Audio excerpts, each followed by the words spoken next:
ഹരേ കൃഷ്ണ. ഇന്ന് നമുക്ക് മൂന്നാമത്തെയും നാലാമത്തെയും ശ്ലോകം ഭഗവാൻ അനുഗ്രഹിച്ചാൽ നോക്കാമെന്ന് കരുതുന്നു. മൂന്നാമത്തെ ശ്ലോകം, ഈ ഒരു ശ്ലോകവും കൂടിയാണ് പരീക്ഷിത്ത് മഹാരാജാവ് തൻ്റെ അനുഭവത്തിൽ നിന്നും ശ്രീ ശുക മഹർഷിയോട് പറഞ്ഞത്. ഈ ഒരു ശ്ലോകം വരെയാണ് പറയാണ്. അഥാന്യദപി കൃഷ്ണസ്യ തോകാചരിതമദ്ഭുതം മാനുഷം ലോകമാസാദ്യ തജ്ജാതിമനുരുന്ധത. നമുക്ക് അതിലെ പദങ്ങളുടെ അർത്ഥം നോക്കാം. അഥാന്യതപി, അഥ അന്യത അപി, ഇങ്ങനെ മൂന്ന് വാക്കുകൾ ചേരുന്നതാണ് അഥാന്യതപി. അഥ എന്ന് പറഞ്ഞാൽ അനന്തരം. ഇവിടെ അനന്തരം എന്ന് പറഞ്ഞാൽ ഇപ്പോൾ തന്നെ, എളുപ്പം എന്നുള്ള അർത്ഥത്തിൽ ഒന്ന് ധൃതി കൂട്ടുകയാണ്. എന്താ, തൻ്റെ കാതുകൾ കേൾക്കാനായിട്ട് അങ്ങനെ കൊതിപോണ്ടിരിക്കുന്നു ആ ഭഗവാന്റെ കഥകൾ. അന്യത അപി എന്ന് പറഞ്ഞാൽ വേറെയും, താൻ ഇത്രയും കഥകൾ കേട്ടു, ഇവിടെ ദാ ഉണ്ണിയായി പിറന്ന കഥ തുടങ്ങിയിട്ടേ ഉള്ളൂ, അതുകൊണ്ട് വേറെയും ഇനിയുള്ള കഥകളും, ആരുടെ, കൃഷ്ണസ്യ, ആ കൃഷ്ണൻ്റെ കഥകൾ, ഇനിയുള്ള കഥകളും എങ്ങനെയുള്ളത്, തോകാചരിതമത്ഭുതം. തോകാചരിതം എന്ന് പറഞ്ഞാൽ ആ കുട്ടിയായിരുന്നപ്പോഴത്തെ കഥകൾ, ആ ബാലനായിരുന്നപ്പോഴത്തെ ആ കഥകൾ, ആ ചരിതങ്ങളൊക്കെയും അത്ഭുതം, അത്യാശ്ചര്യകരമായിട്ടുള്ളതാണ്. ഇതുവരെ കേട്ടത് തന്നെ ആ പൂതനാമോക്ഷം തന്നെ അവിശ്വസനീയമായിട്ടുള്ള ആ ഭഗവാന്റെ ആ കഥ എത്ര ആശ്ചര്യകരമാണ്. ആ ഉണ്ണിയായിരുന്നപ്പോൾ തന്നെ തുടങ്ങിയത്, അങ്ങനെയുള്ള ആ ബാലനായിരിക്കുമ്പോൾ ചെയ്ത കഥകൾ, ഇനിയും വേറെ ഏതെല്ലാം കഥകളുണ്ടോ അതെല്ലാം തന്നെയും മാനുഷം ലോകമാസാദ്യ. മാനുഷം എന്ന് പറഞ്ഞാൽ ഈ മനുഷ്യൻ്റെ ലോകം, ഈ മനുഷ്യലോകത്തെ ലോകമാസാദ്യ എന്ന് പറഞ്ഞാൽ ലോകം ആസാദ്യാണ്, ലോകമാസാദ്യ. അപ്പോൾ മാനുഷം ലോകം എന്ന് പറഞ്ഞാൽ ഈ മനുഷ്യലോകത്തെ ആസാദ്യ പ്രാപിച്ചിട്ട്, അഥവാ ഇവിടെ ഒരു ഇവിടെ ഭഗവാന് ഇങ്ങനെ ഒരു ഉണ്ണിയായി വന്ന് പിറന്നിട്ട് ഇവിടെ ആ ഉണ്ണിയായി തന്നെ ചെയ്തു കൂട്ടിയ കഥകൾ, ചരിതങ്ങൾ, ആ അത്ഭുതകരമായ കഥകൾ, ആ കൃഷ്ണൻ്റെ അത് ഇനിയും പറഞ്ഞു തന്നാലും തജ്ജാതിമനുരുന്ധത. തജ്ജാതിം എന്ന് പറഞ്ഞാൽ ആ ജാതിയെ അനുരുന്ധത, അനുകരിക്കുന്ന. ഏത് ജാതി? ഈ ഒരു മനുഷ്യജാതിയെ, മനുഷ്യനായി പിറന്നുകൊണ്ട്, മനുഷ്യരൂപത്തിൽ ഇവിടെ പിറന്നുകൊണ്ട് മനുഷ്യനായി തന്നെ ചെയ്യാവുന്ന പല ലീലകളും, എന്നാൽ അതാകട്ടെ അത്യാശ്ചര്യകരങ്ങളായിട്ടുള്ള ലീലകളാണ് ചെയ്തത്. ഉണ്ണികൾ കൈകാലിട്ട് ഇളക്കി കളിക്കുന്നതൊക്കെ വളരെ സാധാരണമാണ്. ഉണ്ണികൾ ഏതൊരു സ്ത്രീയും പാല് കൊടുത്താലും, മുലപ്പാൽ കൊടുക്കുമ്പോൾ കുടിക്കുക എന്നത് സർവ്വസാധാരണമാണ്. എന്നാൽ ആ ഒരു സർവ്വസാധാരണമായ മനുഷ്യൻ്റേതായ പ്രക്രിയയിലൂടെയും ഭഗവാനെ അവിടുന്ന് കാട്ടിയതാകട്ടെ അത്യത്ഭുതകരമായിട്ടുള്ള ഒരു ലീലയാണ്. അതുകൊണ്ട് മനുഷ്യനായി ഈ ഭൂമിയിൽ, ഈ മനുഷ്യ ലോകത്തിൽ വന്ന് പിറന്നപ്പോഴും ഈ മനുഷ്യൻ്റേതായിട്ടുള്ള സ്വഭാവങ്ങൾ, പ്രകൃതികൾ കാണിച്ചുകൊണ്ട് അവിടുന്നാടി ആ അത്ഭുതകരങ്ങളായ ലീലകൾ, ആ കൃഷ്ണൻ്റെ ലീലകൾ ഇനിയും പറഞ്ഞു തന്നാലും, കാരണം അത് മനസ്സിനെ ശുദ്ധീകരിക്കുന്നതാണ്, കാതുകൾക്കും മനസ്സിനും ഒരുപോലെ ആനന്ദം പ്രദാനം ചെയ്യുന്നതാണ്. എങ്ങനെ? അത് കേൾക്കുമ്പോൾ തന്നെ, എന്ന് ആദ്യമേ പറഞ്ഞു, യശ്ശൃണ്വതഃ, ഇത് കേൾക്കുമ്പോൾ തന്നെ കാതുകൾക്കും മനസ്സിനും ആനന്ദമുണ്ടാകുന്നു എന്ന് പറഞ്ഞു. ഒരു ഭഗവാന്റെ കഥ കേൾക്കുമ്പോൾ, അല്ലേ, നമുക്കറിയാം, ഒരു പാട്ട് കേട്ടാൽ ആ പാട്ടിൻ്റെ ഭാവം എന്താണോ അതിനനുസരിച്ചുള്ള ഒരു വികാരമാണ് അത് കേൾക്കുന്ന ഒരാളിലുണ്ടാകുന്നത്. വളരെ സന്തോഷകരമായിട്ടുള്ള ഒരു പാട്ടാണെന്നുണ്ടെങ്കിൽ അത് നമുക്ക് നല്ലൊരു സുഖം തരും, ഒരു സന്തോഷം തരും, അല്ലേ. ദുഃഖകരമായിട്ടുള്ള ഒരു ദുഃഖഗാനമാണ് നമ്മൾ കേൾക്കുന്നതെങ്കിൽ നമ്മുടെ മനസ്സിൽ അറിയാതെ എവിടെയോ ഒരു നീറ്റലുണ്ടാവും, ഒരു ദുഃഖമുണ്ടാവുന്നുണ്ട്. അപ്പോൾ കേൾക്കുന്നത് എന്താണോ അതിൻ്റെ ഭാവം നമ്മളിൽ വലിയൊരളവ് വരെ സ്വാധീനം ചെലുത്തുന്നുണ്ട്. ഇവിടെ ഭഗവാൻ എന്ന് പറയുന്നത്, ആ സ്വരൂപം തന്നെ, ഭഗവാൻ എന്ന് പറയുന്നത് തന്നെ ആനന്ദമാണ്. അത് കേൾക്കുന്ന ഓരോ വ്യക്തിയിലേക്കും ആ ആനന്ദം എത്തിച്ചേരുന്നു. ഇവിടെ ഭഗവാന്റെ ഗുണമാണ് അരതി എന്നുള്ള അസംഗത്വം. നമ്മൾ അതിനാണ് ഇവിടെ ആദ്യമേ ഭഗവാൻ എന്ന വാക്ക് തന്നെ വ്യാസഭഗവാൻ ഉപയോഗിച്ച. അസംഗത്വം എന്ന് പറയുന്ന, ഒന്നിനോടും സംഘമില്ലാത്ത അവസ്ഥ, രതിയില്ലാത്ത അവസ്ഥ, അത് ഭഗവാന്റെ സ്വഭാവമാണ്. ആ ഭാവം നമ്മളറിയാതെ നമ്മളിലേക്കും വരുന്നു, അരതി എന്ന അവസ്ഥയെ പ്രാപിക്കുന്നു. അത് ഇതേപോലെ അങ്ങനെ വരുമ്പോൾ, ഭഗവാനോട് കൂടുതൽ അടുത്തു തുടങ്ങുമ്പോൾ മനസ്സറിയാതെ ശുദ്ധീകരിക്കപ്പെടുന്നു. ഭഗവാനിലേക്ക് അടുക്കണമെങ്കിൽ ശുദ്ധമായ ഒരു ഹൃദയത്തിനെ കഴിയൂ. ആ ചിത്തത്തിനെ ശുദ്ധീകരിക്കാൻ ആ ഭഗവാന്റെ കഥകൾ കൊണ്ടേ കഴിയൂ, അല്ലേ? ഒരു മലിനജലത്തെ ശുദ്ധമാക്കാൻ ശുദ്ധജലം ഒഴിച്ചു കൊടുത്തുകൊണ്ടേയിരിക്കുക. അത് താനേ അത് ശുദ്ധീകരിക്കപ്പെട്ടുകൊള്ളും. നമ്മൾ ഒരു മലിനജലത്തെ ശുദ്ധമാക്കാൻ മലിനജലം തന്നെ ഒഴിച്ചത് കൊണ്ട് അത് ശുദ്ധീകരിക്കപ്പെടാത്തതുപോലെ നമ്മുടെ ചിത്തത്തെ ശുദ്ധിയാക്കാൻ യാതൊന്നാണോ നമ്മുടെ ചിത്തത്തെ മലിനപ്പെടുത്തിക്കൊണ്ടിരിക്കുന്നത്, ഈ ബാഹ്യമായ വിഷയങ്ങളോടുള്ള സംഘം, അതിൽ നിന്നും വിടുതൽ കിട്ടിക്കൊണ്ട് ശുദ്ധജലത്തെ ഒഴിച്ചുകൊണ്ടിരിക്കുക. ആ ഭഗവത് കഥകളെ കേട്ടുകൊണ്ടേയിരിക്കുക. ചിത്തം അറിയാതെ തന്നെ ശുദ്ധമായിക്കോളും. അതുകൊണ്ട് അല്ലയോ ശ്രീശുക മഹർഷേ, എനിക്ക് അങ്ങനെയുള്ള ആ വികൃതിക്കുട്ടൻ്റെ, ആ പൊന്നുണ്ണിക്കണ്ണൻ്റെ ബാലലീലകൾ എന്ത് തന്നെയല്ല, എന്തെല്ലാം കഥകളുണ്ട് അതെല്ലാം പറഞ്ഞു തരൂ എന്നാണ് പറഞ്ഞത്. അതെല്ലാം എനിക്ക് പറഞ്ഞു തരയണമേ. ആ ഭഗവാൻ തന്നെ ഈ ഒരു മനുഷ്യനായി മനുഷ്യലോകത്തിൽ വന്നു പിറന്ന് ഈ മനുഷ്യൻ്റേതായ സ്വഭാവങ്ങളിലൂടെ അല്ലെങ്കിൽ വിക്രിയകളിലൂടെ കടന്നുപോയിക്കൊണ്ട് തൻ്റെ അമാനുഷികമായിട്ടുള്ള അത്യത്ഭുതകരമായിട്ടുള്ള ലീലകളെ ആടിയത്, കാണിച്ചു തന്നത്, അതും ഭഗവാന്റെ ഒരു കാരുണ്യമാണ്. തന്നോടൊപ്പം അവിടെ ജീവിക്കുന്നവർക്കും അതിനുശേഷം ആ യുഗത്തിന് ശേഷം, ദ്വാപര യുഗത്തിന് ശേഷം പിന്നീട് വരുന്ന കലിയുഗത്തിൽ ജനിക്കാൻ പോകുന്ന നമ്മളെപ്പോലെയുള്ളവർക്ക് ഭഗവാൻ തന്നെ ഒരു അതിയായ കാരുണ്യം, കൃപയാണ് ഭഗവാന്റെ ഈ ലീലകളൊക്കെ. അത് കേൾക്കാനാണ് ഇപ്പോൾ ആ പരീക്ഷിത് മഹാരാജാവിൻ്റെ കാതുകൾ കൊതിക്കുന്നത്. ഇനി നമുക്ക് ആ ശ്ലോകം ഒന്നുകൂടി ഒന്ന് നോക്കാം. അഥാന്യദപി കൃഷ്ണസ്യ തോകാചരിതമത്ഭുതം മാനുഷം ലോകമാസാദ്യ തജ്ജാതിമനുരുന്ധത. ഇനി നമുക്ക് ആ ശ്ലോകം വായിക്കുമ്പോൾ ശ്രദ്ധിക്കേണ്ട കാര്യങ്ങൾ. അഥാന്യദപി, അവിടെ ദായ്ക്ക് അകാരം കൊടുത്തു തന്നെ വായിക്കുക, അപിയാണ്. പിന്നെ അടുത്തത്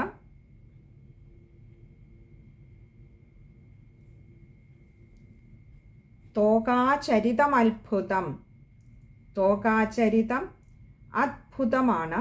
അതുകൊണ്ട് അവിടെ തോകാചരിതം അത്ഭുതം എന്ന് പറയുന്ന മായ്ക്ക് അകാരം കൊടുത്തു വായിക്കുക. പിന്നെ അടുത്തത് ലോകമാസാദ്യ, ലോകം ആസാദ്യ, മായ്ക്ക് അകാരം നീട്ടിയെടുക്കുക.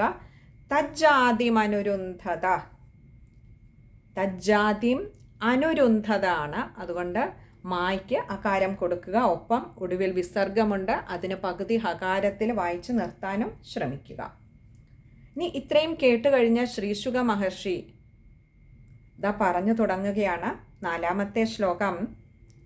ശ്രീശുക ഉവാച കഥാചിദൗത്ഥാനിക കൗതുകാപ്ലവേ ജന്മർക്ഷയോഗേ സമവേതയോഷിതാം വാദിത്രഗീതദ്വിജമന്ത്രവാചകൈശ്ചകാരസൂനോരഭിഷേചനം സതി.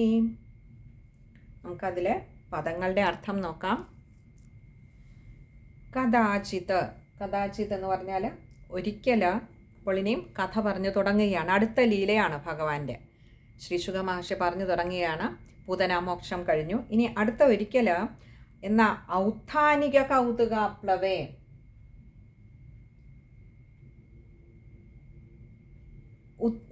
ഔത്ഥാനിക കൗതുകാപ്ലവേ, ഉത്ഥാനം ചെയ്യുന്ന ദിവസത്തിൽ എന്ന് പറഞ്ഞാൽ ഈ 3 മാസം തികയുന്ന അന്ന്, ഒരു ഉണ്ണി ജനിച്ച് 3 മാസം തികയുന്ന അന്ന്, അതായത് 3ാമത്തെ പക്കപ്പിറന്നാളിൻ്റെ അന്ന്, സാധാരണ അന്നാണ് മലർന്നു കിടക്കുന്ന കുഞ്ഞുങ്ങൾ ആദ്യമായി കമിഴ്ന്ന് വീഴുക എന്ന് പറയാറുണ്ട്. ആചാര്യന്മാർ പറയാറുണ്ട്, പണ്ട് കാലത്തൊക്കെ അന്നാണത്ര കുഞ്ഞുങ്ങളെ ആദ്യമായിട്ട് പുറത്തേക്ക് ഇറക്കുന്നത്. അതുവരെ പുറത്ത് ഇറക്കില്ല അത്രേ. അപ്പോൾ അങ്ങനെയുള്ള ആ കൗതുകകരമായിട്ടുള്ള അന്നേ ദിവസം വളരെ ഉത്സവം നടക്കുകയാണ് അവിടെ. ഉത്സവാഘോഷമാണ്. എന്താ തങ്ങളുടെ ആ കൃഷ്ണനുണ്ണിയുടെ 3ാമത്തെ പക്കപ്പിറന്നാളാണ്. അന്ന് ജന്മക്ഷയോഗേ. അന്ന് വേറൊരു പ്രത്യേകത കൂടിയുണ്ട്.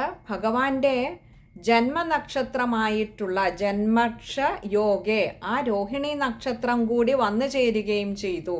അപ്പോൾ 3ാമത്തെ പക്കപ്പിറന്നാളിൻ്റെ അന്ന് 3 മാസം തികയുന്ന അന്ന് ഭഗവാന്റെ നക്ഷത്രം തന്നെ വന്നു ചേരുകയും ചെയ്തപ്പോൾ അവിടെ ആകെ ഒരു ഉത്സവമേളമാണ്. സമവേതയോഷിതാം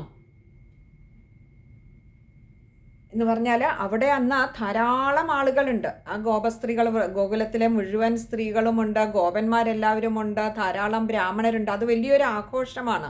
ബ്രാഹ്മണർക്കൊക്കെ ദാനം നൽകുക, അതേപോലെ തന്നെ പശുക്കളെയൊക്കെ നൽകുക, അങ്ങനെ എല്ലാവർക്കും വലിയ അന്നം നൽകുക, അങ്ങനെ വലിയ വലിയ വലിയ ഘോഷങ്ങളുമൊക്കെ ആയിട്ട് വലിയൊരു ആഘോഷം നടക്കുന്ന ഒരു വേളയിൽ അങ്ങനെ അവിടുത്തെ ആ വ്രജസ്ത്രീകളെല്ലാവരും അങ്ങനെ കൂടിയിരിക്കുന്ന സമയത്ത് അവിടെയോ വാദിത്രഗീത ദ്വിജ മന്ത്രവാചകൈശ്ചകാര. വാദിത്രഗീത ദ്വിജ മന്ത്രവാചകൈഹി. വാദിത്രഗീത എന്ന് പറഞ്ഞാൽ വാദ്യാദി ഘോഷങ്ങളുണ്ട്. പിന്നെയോ ഗീതം ആലപിക്കുന്നു പറഞ്ഞാൽ പാട്ടും ഘോഷവും എന്നൊക്കെ അരഘോഷവും ഒക്കെ ആയിട്ട് ഭയങ്കര ഒരു ഉത്സവമാണ്. കഴിഞ്ഞില്ല. ദ്വിജമന്ത്രവാചകൈഹി. ദ്വിജൻ എന്ന് പറഞ്ഞാൽ ബ്രാഹ്മണര്, മന്ത്രവാചകൈ എന്ന് പറഞ്ഞാൽ മന്ത്രോച്ചാരണങ്ങൾ അങ്ങനെ മുഴങ്ങുന്നുണ്ട്. അപ്പോൾ എല്ലാം കൊണ്ടും ഒരു പരിപാവനമായ ഒരു അന്തരീക്ഷം നിലനിൽക്കുന്ന അങ്ങനെ ഒരു സന്ദർഭത്തിൽ അവിടെ ഈ കൃഷ്ണനുണ്ണിയുണ്ട്, ധാരാളം ഗോപസ്ത്രീകളുണ്ട്, ഗോകുലത്തിലുള്ളവരെല്ലാവരും കൂടിയിട്ടുണ്ട്. അങ്ങനെയുള്ളിടത്ത് സൂനോരഭിഷേചനം സതി. സൂനോ എന്ന് പറഞ്ഞാൽ തൻ്റെ പുത്രൻ്റെ ആ കൃഷ്ണനുണ്ണിയുടെ അഭിഷേചനം സതി. അഭിഷേചനം എന്ന് പറഞ്ഞാൽ കുളിപ്പിക്കുക. തൻ്റെ ഉണ്ണിയെ കുളിപ്പിച്ച് ആ ഗോപസ്ത്രീകളെ അമ്മയായിട്ടുള്ള യശോദാമ്മയോടൊപ്പം ആ ഗോപസ്ത്രീകളും ചേർന്നു. അങ്ങനെ എല്ലാവരും ഉണ്ണിയെയൊക്കെ കുളിപ്പിച്ചൊരുക്കി അങ്ങനെ 3ാം പക്കം പിറന്നാളിൻ്റെ അന്ന് മഞ്ഞപ്പട്ടൊക്കെ ഉടുപ്പിച്ച് ആ ഉണ്ണിയെ ഒരു മയിൽപ്പീലിയൊക്കെ ചൂടിച്ച് സുന്ദരനാക്കി അങ്ങനെ ഇവിടെ കൊണ്ടുവന്നിരിക്കുകയാണ്. അങ്ങനെ കിടത്തിയിട്ടുണ്ട്. ആ ഉമ്മറത്ത് അങ്ങനെ കിടത്തിയിരിക്കുന്നു. അവിടെ ആകട്ടെ ധാരാളം ആളുകൾ കൂടിയിട്ടുണ്ട്. പലരും അങ്ങനെ വാദ്യഘോഷങ്ങളൊക്കെ മുഴക്കുന്നു, ഭഗവാനെക്കുറിച്ച് സ്തുതികൾ പാടുന്നു. ഈ ഉണ്ണിയെക്കുറിച്ചുള്ള പാട്ടുകളാണ് എല്ലാവർക്കും. എന്താ, ഉണ്ണിയുടെ സൗന്ദര്യം തന്നെ ഉണ്ടല്ലോ വർണ്ണിക്കാൻ. അതൊക്കെ വെച്ചിട്ട് പലരും പാട്ടുകൾ പാടുന്നുണ്ട്. ബ്രാഹ്മണരാകട്ടെ വന്ന് മന്ത്രോച്ചാരണങ്ങൾ മുഴക്കി അന്തരീക്ഷത്തെ പരിപാവനമാക്കുന്നു. ഈ ഉണ്ണി അതിൻ്റെ നടുക്കങ്ങനെ വിലസുന്നുണ്ട്. ഒക്കെ കേട്ടുകൊണ്ട് ഞാനൊന്നും അറിഞ്ഞില്ലേ എന്നുള്ള ഭാവത്തിൽ, ഇതൊന്നും എനിക്ക് ഞാൻ അറിഞ്ഞിട്ടുമില്ല, എന്നെ ബാധിക്കുന്നതുമല്ല എന്ന മട്ടിൽ. എന്താ, ഭഗവാൻ ആരാലും ബന്ധിതനല്ല, എന്നാലും എല്ലാം അറിയുന്നവനാണ്. പക്ഷേ ഒന്നും അറിയാത്ത ഭാവം, ഒരു നാട്യം, ഒരു കള്ളനാട്യം ആ ഉണ്ണിയുടെ മുഖത്തുണ്ട്. ഉണ്ണി അങ്ങനെ നടുവിൽ കളിച്ച് കിടപ്പുണ്ട്. ഈ ചുറ്റിനും കൂടി നിൽക്കുന്ന സ്ത്രീകൾക്കാകട്ടെ കണ്ണിന് ആനന്ദകരമായ കാഴ്ച. എന്താ, സുന്ദരനാക്കിയിരിക്കുന്നു. തങ്ങളുടെ മനസ്സിന് തൃപ്തിയാവണ്ണം അങ്ങോട്ട് നന്നായി ഒരുക്കാൻ കഴിഞ്ഞിരിക്കുന്നു ഇന്ന് ഉണ്ണിയെ. ഇന്ന് അടങ്ങിക്കിടന്ന് തന്നിരിക്കുന്നു ഒരുക്കാൻ. ആ ഗോപസ്ത്രീകൾക്കൊക്കെ വലിയൊരു സന്തോഷമായി ഇന്ന് ഉണ്ണിയെ കണ്ടപ്പോൾ. അങ്ങനെ ഗോപസ്ത്രീകളും എല്ലാവരും അവിടെ ഉമ്മറത്ത് അങ്ങനെ വരുന്നവരെയൊക്കെ സ്വീകരിക്കുന്ന തിരക്കിലുമൊക്കെയാണ് എല്ലാവരും. എന്നിരുന്നാലും ഉണ്ണിയോടൊപ്പം അങ്ങനെ അവിടെ നിൽക്കുന്നുണ്ട്. ഇനി നമുക്ക് ആ ശ്ലോകം ഒന്നുകൂടി ഒന്ന് നോക്കാം. ശ്രീശുക ഉവാച കദാചിദൗത്ഥാനിക കൗതുകാപ്ലവേ ജന്മക്ഷയോഗേ സമവേതയോഷിതാം വാദിത്രഗീതദ്വിജമന്ത്രവാചകൈശ്ചകാര സൂനോരഭിഷേചനം സതീം. ചകാര എന്ന് അവിടെ ഒരു ഇതുണ്ട്. ദ്വിജമന്ത്രവാചക എന്ന് പറഞ്ഞാൽ മന്ത്രോച്ചാരണം, ചകാര എന്ന് പറഞ്ഞാൽ ചെയ്തു. ആ മന്ത്രോച്ചാരണം അങ്ങനെ ചെയ്തുകൊണ്ടിരുന്നു ബ്രാഹ്മണര. ഇനിയും ഈ ശ്ലോകം വായിക്കുമ്പോൾ ശ്രദ്ധിക്കേണ്ട കാര്യങ്ങളാണ്. കഥാചിത് ഔത്ഥാനിക കൗതുകാപ്ലവേ. അപ്പോൾ കഥാചിത് ഔത്ഥാനിക, അവിടെ ഒന്ന് കഥാചിത് ഔത്ഥാനിക, അവിടെ ഔ എന്നുള്ള ഒരു ഇത് ഒന്ന് നന്നായി ശ്രദ്ധിച്ച് വായിക്കുക. പിന്നെ അടുത്തത് മൂന്നാമത്തെ വരിയിൽ വരുമ്പോൾ വാദിത്രഗീത ദ്വിജ മന്ത്രവാചകൈശ്ചകാര. കുറച്ച് വലിയൊരു വാക്കാണ്, എന്നാലും നമ്മൾ ചെറിയ ചെറിയ വാക്കുകളായിട്ട് പറയുന്നത് കൊണ്ട് ബുദ്ധിമുട്ടുണ്ടാവില്ല എന്ന് കരുതുന്നു. വാദിത്രഗീത ദ്വിജ മന്ത്രവാചകൈശ്ചകാര, അത് ശ്രദ്ധിച്ച് തന്നെ വായിക്കുക. അടുത്തത് സൂനോരഭിഷേചനം, രായ്ക്ക് അഭിഷേചനമാണ്, അകാരം കൊടുത്തു വായിക്കുക. ഇത്രയും കാര്യങ്ങളാണ് ആ ഒരു ശ്ലോകം വായിക്കുമ്പോൾ ശ്രദ്ധിക്കാനായിട്ടുള്ളത്. പൊതുവെ കുറച്ചധികം ശ്രദ്ധിക്കേണ്ടതായിട്ടുള്ള വാക്കുകളുള്ളതാണ്. ഒരൊറ്റ ആദ്യത്തെ ഒരു വരി തന്നെ ചേർത്ത് വായിക്കേണ്ടതാണ്, ശ്രദ്ധിക്കേണ്ടതാണ്. മൂന്നാമത്തെ വരിയും അതേപോലെ തന്നെ. അപ്പോൾ ഇങ്ങനെ കുറച്ചധികം ശ്രദ്ധിക്കേണ്ട വാക്കുകളുള്ള ഒരു ശ്ലോകമാണ്. എന്നാലും എല്ലാവർക്കും വായിക്കാൻ കഴിയുമെന്ന് കരുതട്ടെ. ഈ ഇങ്ങനെ പദങ്ങൾ പിരിച്ച് നമ്മൾ ചെറുതാക്കി പറഞ്ഞു തരുമ്പോൾ വായിക്കാൻ കഴിയുമെന്നുള്ള വിശ്വാസത്തിലാണ് ഈ ഉള്ളവൾ. ഭഗവാൻ പറയിപ്പിക്കുന്നതാണ് പറയുന്നത്. എന്നിട്ടും വായിക്കാൻ പറ്റുന്നില്ല എന്നുണ്ടെങ്കിൽ ഏതെങ്കിലും തരത്തിൽ ഈ ഉള്ളവളെ കൊണ്ട് ഇനിയും കൂടുതലായി എന്തെങ്കിലും പറഞ്ഞു തരേണ്ടതുണ്ടെങ്കിൽ കമൻറ്റ് ബോക്സിൽ ഇട്ടാൽ ശ്രമിക്കാം. ഭഗവാൻ പറയിപ്പിക്കുകയാണെങ്കിൽ അതിനുള്ള മാർഗം ശ്രമിക്കാമെന്ന് മാത്രം. ഹരേ കൃഷ്ണ. അടുത്ത ശ്ലോകം നമുക്ക് അടുത്ത സത്സംഗത്തിൽ കാണാം. ഹരേ കൃഷ്ണ.